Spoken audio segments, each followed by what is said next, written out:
આજે તો અમે ઘરે બનાવ્યું મંચુરિયમ, એ પણ બજારમાં મળે એવું.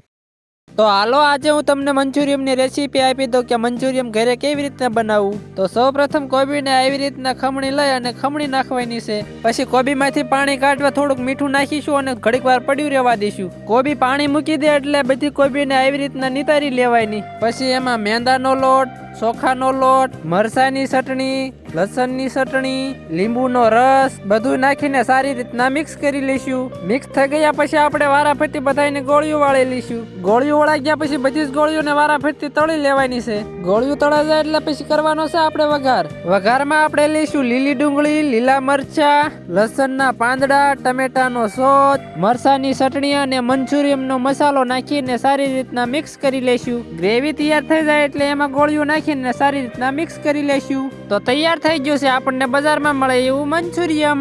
તો હાલો હવે હું મંચુરિયમનો ટેસ્ટ કરી લઉં અને તમે બધા ચેનલને સબસ્ક્રાઇબ કરી નાખો.